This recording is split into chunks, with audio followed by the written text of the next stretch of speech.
Oi, gente, tudo bem?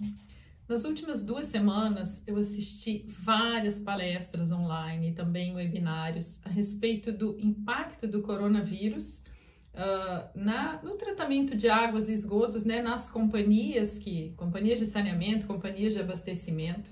E esses webinários, eles foram organizados por instituições mundiais na área, como, por exemplo, a IWA, que é a Organização Internacional, Associação Internacional de Águas, e outros órgãos de pesquisa também mundiais.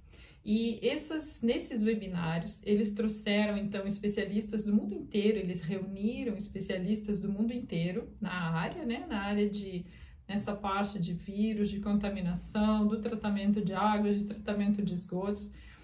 Então, assim, tinham experts dos Estados Unidos, da Holanda, da China, da Austrália, da Itália. E a ideia realmente é isso, é discutir qual é o impacto do coronavírus no abastecimento de água e no tratamento de esgoto, tanto pelo ponto de vista da população, que quer ter certeza que está recebendo uma água de qualidade adequada, como do ponto de vista dos trabalhadores, né, quem está envolvido direto lá no dia a dia na produção, ok? Então eu vou conversar agora para vocês, vou fazer um resumo do que foi visto. Isso aqui está atualizado até o dia 1º de maio, como isso é um vírus novo, então você sabe, né, que tem bastante pesquisa, então talvez daqui a 2 semanas já tenham coisas novas. Então, isso tudo aqui que eu vou mostrar para vocês, esse resumo a respeito do que eu escutei, do que eu aprendi nessas últimas 2 semanas, nessas palestras e webinários, está atualizado até o dia 1º de maio. Eu vou dividir, então, aqui esse meu vídeo assim, em 2 fases. O primeiro eu vou conversar a respeito do vírus, e aí na segunda parte eu vou conversar a respeito da parte do gerenciamento, então, mais aplicado, né, o que as companhias de saneamento, as companhias de abastecimento, elas estão fazendo nessa crise, né? Porque isso é como se fosse, é uma situação de emergência, então não é uma operação normal, tá longe de ser uma operação normal. E o que as companhias mundialmente têm feito? E vamos ver, então, primeira coisa do vírus, então, né? Vamos conversar a respeito do vírus. A principal forma de contaminação é através de aerossóis. Então, por que acontece? O vírus, ele se desenvolve, né, na cavidade nasal, ele cresce. Então, é muito pouco provável que se, por exemplo, a gente ingerir o vírus via oral, a gente vá se contaminar. É muito mais fácil, é muito provável que isso aconteça, assim, por aerossóis, então é pelo nariz. Então, por isso essa coisa de lavar as mãos, porque se você tocar no nariz e tiver com a superfície, né, tiver com a mão contaminada, sim, ele se desenvolve rapidamente em toda essa via nasal e na faringe também, aí é a principal fonte de contaminação. Esse vírus, ele tem essa camada lipídica por fora, que isso é uma coisa boa, porque ele faz com que ele seja menos resistente aos processos de desinfecção. Ou seja, os vírus que não têm essa camada lipídica, eles são mais resistentes. Então, de uma certa forma, é uma coisa boa que ele seja assim, porque ele é mais vulnerável. Se a gente fizer uma escala, então, né, dos organismos mais resistentes à desinfecção para os menos resistentes, a gente teria lá no topo os mais resistentes, seriam os príons. Depois a gente teria, então, os cistos, né? Os cistos, a gente sabe que os cistos os esporos, eles ficam no ambiente por muito tempo. Depois disso, a gente teria organismos como o Cryptosporidium, micobactérias, aí se passaria para os vírus que não têm esse envelope lipídico, que, por exemplo, é o vírus do Ebola, ele não tem essa camada lipídica. Aí, mais sensível, se teriam os fungos, as bactérias também vegetativas, que é a Escherichia coli, é uma bactéria vegetativa, e ainda depois disso se teria esses vírus com essa camada lipídica, que é o caso do coronavírus e que também é o caso do vírus da hepatite. Então, eles são super sensíveis aos desinfetantes, que isso é uma coisa boa e tranquiliza, porque se sabe que os nossos sistemas de abastecimento de água, né, o tratamento, ele remove outros vírus, então certamente esse vírus também está sendo removido. Então, é uma coisa que tranquiliza bastante. A identificação desse vírus, como que ela é feita? Ela é feita através de técnicas da biologia molecular. E aonde foi identificado esse vírus na condição ativa? Então, ele foi isolado de secreções do trato respiratório. Então, né, quando a gente tosse, espirra, o vírus ativo foi identificado nessas secreções, foi identificado na saliva, nas fezes e no meio ambiente ele foi identificado em superfícies. Isso aí também não é novidade para ninguém. A gente sabe que esse vírus ele fica na superfície. Na superfície, a gente já está falando então de meio ambiente, ok? Já se saiu, né, de dentro do organismo, já não está mais, ele está no ambiente. Agora tem o seguinte, ele pode permanecer muito tempo no ambiente. Então, se pensou assim que ele seria mais suscetível, mas não, ele pode ser, ele tem uma tolerância, né, ele ainda continuar viável quando no ambiente. Isso pode ser horas, pode ser dias ou pode ser semanas. E aí vai depender o quê? Da temperatura, da umidade do ar, da superfície se é uma superfície porosa ou não é, se tem sol, se não tem sol, né? Você sabe que o sol é um bom desinfetante também. Então depende. E esse vírus ele é muito mais resistente, ele é mais estável a uma temperatura baixa. Então quando, né, fizeram testes assim a 4 graus e a 25 graus, então ele é muito estável a 4 graus, e principalmente quando a umidade é baixa, ok? E aí, também como que se detecta isso? Eles, tanto na água como nos esgotos, foi detectado a presença do RNA, ou seja, isso não é o vírus ativo. Então, só foi detectado o vírus ativo nesses que eu citei para vocês aqui, nesses, né, não é nem locais, mas tipo de secreções, saliva, fezes e na superfície. Então, nesse caso, foram vírus ativos. Quando se fala em água e esgoto, foram detectados fragmentos do RNA. Então, não se sabe se existe o vírus ativo ou não, mas isso que foi detectado certamente não é, é um fragmento do vírus. Então, os cientistas falaram que existem, assim, quatro alvos que se chamam, não são alvos, mas são 4 formas, 4 diferentes identificadores desse vírus. E então na Holanda comentam o seguinte, que eles começaram a avaliar o esgoto, começaram a testar o esgoto para identificar, né, para detectar esses 4 identificadores que, ok, se positivos eles diriam sim, faz parte do coronavírus. E antes de começar a pandemia, antes de ter casos, não tinha nenhuma detecção. Antes de surgirem os casos na Holanda, eles começaram a detectar 1 ou 2 desses indicadores. E durante a pandemia, sim, esses 4 alvos, esses 4 indicadores foram detectados. E aí, eles começaram a verificar por que detectaram isso, porque, né, antes mesmo de aparecer os casos, eles começaram a detectar no esgoto. Então, é uma forma que está sendo falada agora, isso tanto na Holanda como na Austrália foi comentado, que seria uma forma de identificar como que esse vírus está se deslocando na comunidade. Então, fazendo a análise do esgoto, identificando que tem esses fragmentos de RNA do vírus no esgoto, certamente sabendo, né, qual a proveniência desse esgoto, qual é a comunidade que está sendo atendida.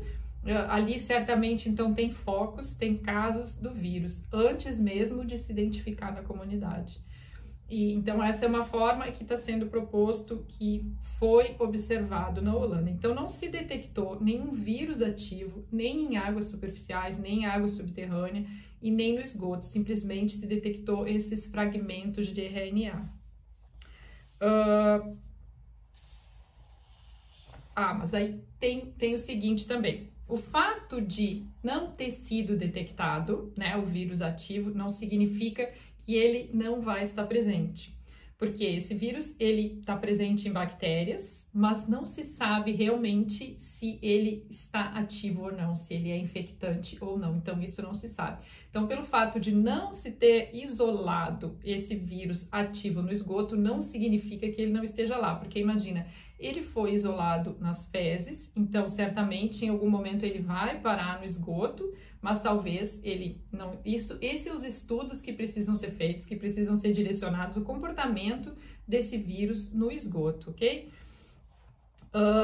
E aí, pensando assim, ó, nos operadores, né? Quem trabalha com estação de tratamento de esgoto e quem trabalha com estação de tratamento de água seria menos perigoso, mas mais para o esgoto.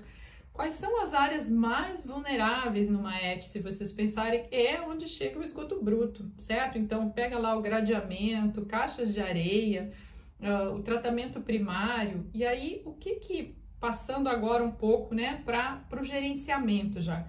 O que está sendo feito, então? Os trabalhadores que precisam fazer qualquer manutenção, qualquer operação nessas áreas, eles, em várias companhias de saneamento do mundo, eles estão utilizando, então, a veste completa de proteção, né? Que nem daqueles que trabalham no hospital, a mesma coisa, veste completa, botas de segurança e aquela máscara facial completa, certo? Não é só os óculos, a máscara facial completa e luvas, ok? Então, quem está exposto, os trabalhadores que estão trabalhando, né? Que estão expostos nessa área, que é o maior risco, eles precisam usar esse equipamento todo, ok?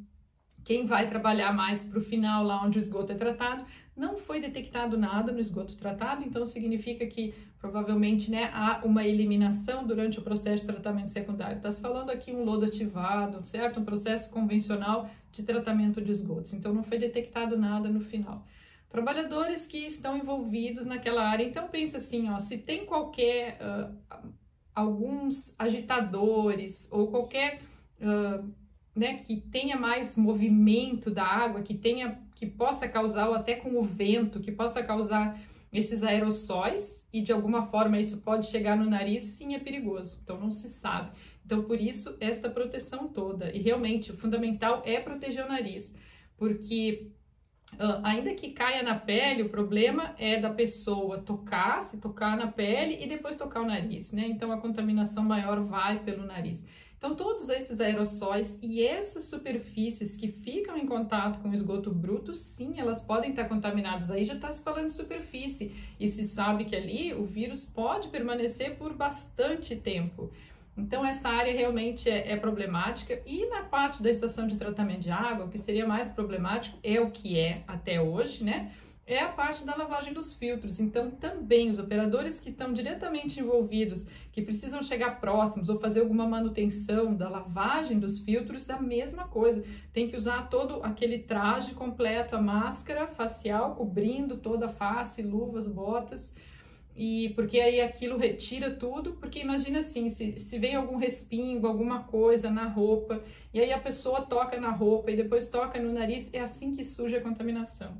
Então, para evitar isso, aquele traje tira inteiro, e se o vírus ficou algum vírus na superfície, ali já é descartado, ok? Então, claro, para quem não vai utilizar isso, tem que lembrar daquilo de lavar sempre as roupas, mas o principal é não toca no rosto, não toca no nariz, né? Sem lavar as mãos antes, tira a roupa, lava a mão de novo. Esses são os cuidados maiores e é o que precisa ser feito. Pensando agora em termos de gerenciamento, ok? Das companhias, né? Nos times que operam, nos funcionários. Pensar o seguinte, ó, a higiene é o fundamental para esse vírus, ok? Para a gente poder sanar esse vírus. Então a gente precisa da higiene, a gente precisa de água e esgoto tratados. Então imagina o que acontece se metade dos trabalhadores fica doente, certo? Então o que as companhias estão adotando mundialmente? Isso eu acho que é uma coisa de praxe já, que já é comum, né? Em situações de emergência, se formam 2 times e sempre quem está trabalhando no site, quem está trabalhando na planta, um time, o outro time está em casa, ok? Ou está no escritório, está em outro local. Um time nunca vai se cruzar com o outro, certo? Isso é o que eu acredito que várias indústrias façam isso também. Então, esses 2 times de trabalho, nunca pode haver a troca de uma pessoa de um time para o outro. E porque se alguma pessoa se contaminar, a contaminação vai ficar só naquele time e não vai se trocar. Então, é isso que está se fazendo aqui. Também se tem isso, se tem 2 times, uma semana um trabalha de casa e um está na planta e na outra semana é o contrário. E em função disso, se vê a importância da automação também, porque quem trabalha, né, com os painéis de controle, com todo o controle, sabe, são pessoas super especializadas, e o que está acontecendo é, então, está se duplicando esses painéis de controle quando se pode, e quando se tem acesso remoto, melhor ainda, então as pessoas podem trabalhar de casa.